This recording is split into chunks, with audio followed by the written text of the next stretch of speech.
Bonjour, je m'appelle Clément, je viens d'avoir 29 ans et ça va bientôt faire 3 ans que je suis sevré de codéine, cocaïne et héroïne.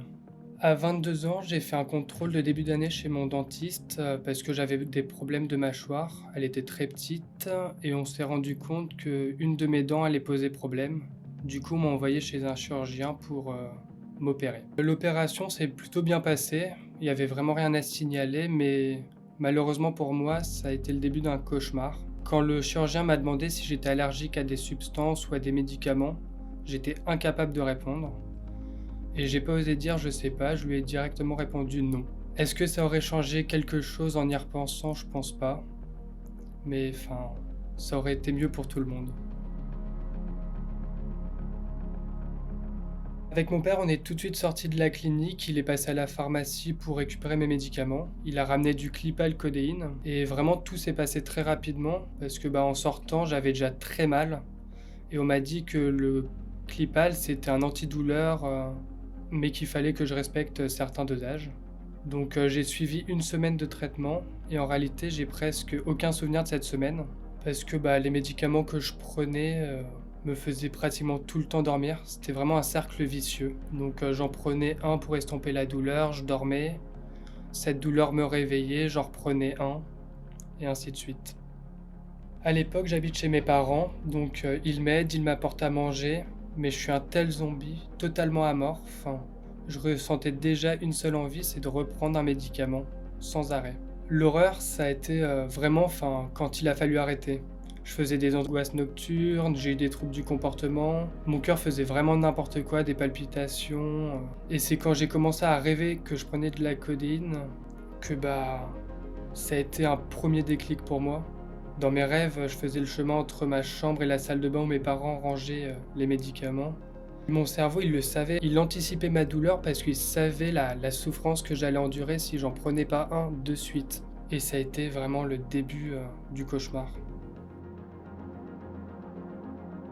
À l'époque, on pouvait acheter de la codéine sans ordonnance, c'était en libre service dans les pharmacies. J'avais aucun souci pour m'en procurer et je pouvais vraiment en consommer à ma guise. C'est mes parents qui ont remarqué que je réagissais pas beaucoup quand on me parlait et ils m'ont posé la question simplement de savoir si je buvais, si je consommais des médicaments ou de la drogue. Je savais pas trop quoi répondre, j'étais ultra mal à l'aise. Ils ont tout de suite compris que je consommais quelque chose et je leur ai dit que la codéine, ça m'aidait à pas ressentir de douleur.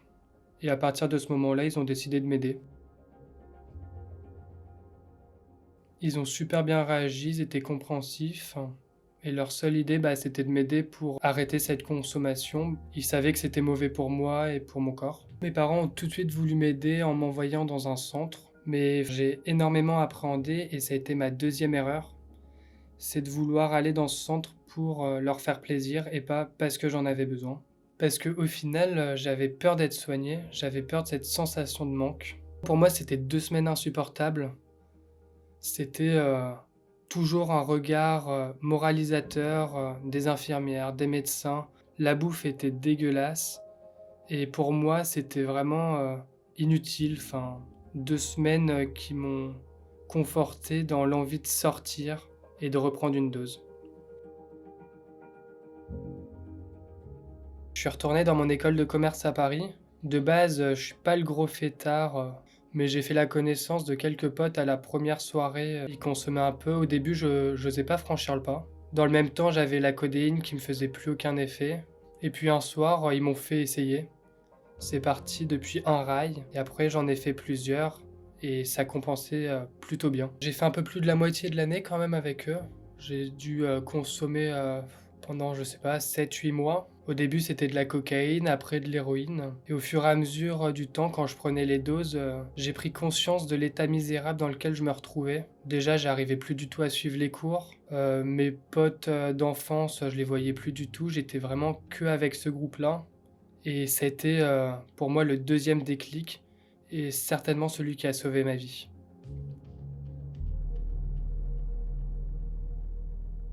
Pour la première fois, j'ai eu peur de ce que pouvait devenir ma vie, en continuant les prises de médicaments et des drogues. Là, j'avais plus cette crainte de sevrage, j'avais vraiment cette volonté de m'en sortir, de redevenir, le moi que j'étais avant. La médecine n'avait pas marché avec le passage en centre. Je voulais tester mes propres moyens. J'ai passé 1 an en narcotique anonyme. J'y allais vraiment dès que j'avais un moment de faiblesse. Ça m'arrivait d'y être 2 fois par semaine. J'ai eu un parrain qui s'est donné vraiment à fond pour me suivre, parce que il sait que j'étais pas simple. Il me répondait parfois à 3 heures du matin quand j'avais des crises de panique. C'est des personnes qui avaient déjà consommé dans leur passé, qui ont réussi à arrêter.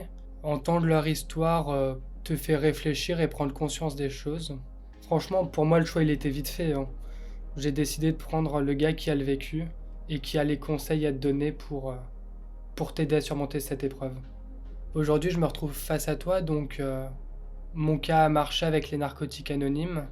Il y en a pour qui ça marchera aussi, et d'autres qui ont besoin d'être dans un autre cadre, dans un centre. Le résultat est le même au final, il y a plusieurs chemins.